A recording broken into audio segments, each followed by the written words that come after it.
Sir sir നീനുവിന് അത്യാവശ്യം നല്ല fan following ഉണ്ടായിരുന്നു. ഉണ്ടാവണമല്ലോ, അതുകൊണ്ടല്ലോ ഒരു സെലിബ്രിറ്റി എന്ന് വിളിക്കുന്നേ. അതെ അതെ അതെ. അപ്പം നീനുമായിട്ട് നല്ല പരിചയമുള്ള ഒരാൾ അയാളുടെ ആരാധന മൂത്ത് അതൊരു ഒബ്സഷനായിട്ട് മാറിയെന്ന് വെക്കാം. ദാ അവിടെ വയ്ക്കാം. ആ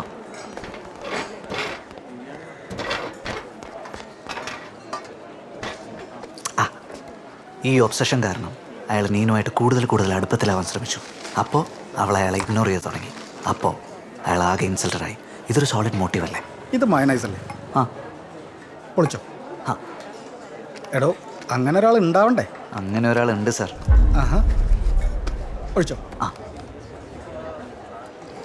ആരാണ് അയാൾ? നീനുവിനെ സോഷ്യൽ മീഡിയയിൽ സ്ഥിരമായിട്ട് ഫോളോ ചെയ്തിരുന്ന ഒരാൾ.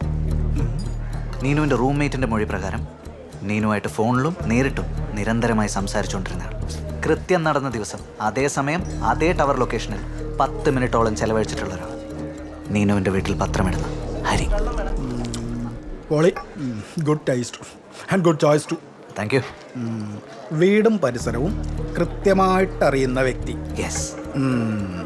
Law profile. സ്ഥിരമായി പത്രമിടുന്ന സമയം തന്നെ കൃത്യം നടത്താൻ തെരഞ്ഞെടുത്തത് അയാൾക്ക് ഈ സംഭവത്തിൽ നിന്നും രക്ഷപ്പെടുന്നതിന് വേണ്ടി.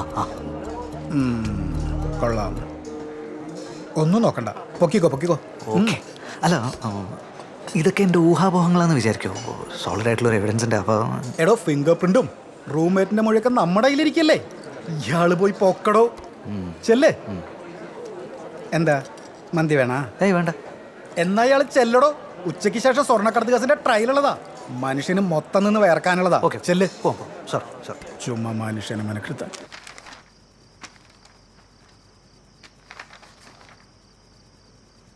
ഇത് താൻ ഫ്രെയിം ചെയ്തതാണോ? ചെറുതായിട്ട്. അങ്ങനെ തോന്നുന്നുണ്ടോ? കോടതിയിൽ നിൽക്കും. നമ്മുടെ നിയമം അങ്ങനെയാണല്ലോ. ഈ പറഞ്ഞതൊക്കെ അല്ലാന്ന് തെളിയിക്കേണ്ടത് പ്രതിയുടെ ഉത്തരവാദിത്വമാണ്. പ്രോസിക്യൂട്ടറുടെ ഒപ്പീനിയൻ എടുത്തോ? പുള്ളി ഡബിൾ ഓക്കെയാണ്. എനിക്ക് ഉറപ്പുണ്ട് ഇത് അവൻ തന്നെ ചെയ്താന്ന്. ഹാ, എന്നാ പ്രൊസീഡ് ചെയ്യേ. ഡിഫൻസ് ലോയർക്ക് ഇടുവാണെങ്കിൽ ട്രയലിന് ഞാനും വരും കോടതിയിൽ. ഓക്കെ, കിടന്നു.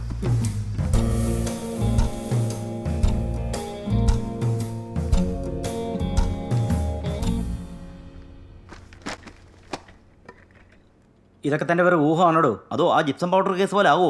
No sir, I know it's M. നമുക്കൊരു ഐ വിറ്റ്നസ്സും ഉണ്ട്. ഓ,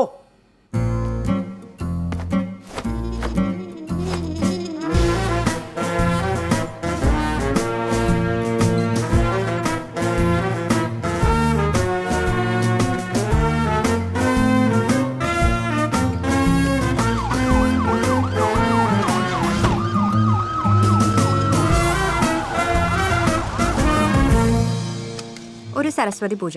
ഇത് ഗണപതിയുടെ അമ്പലാ. ഓ സോറി.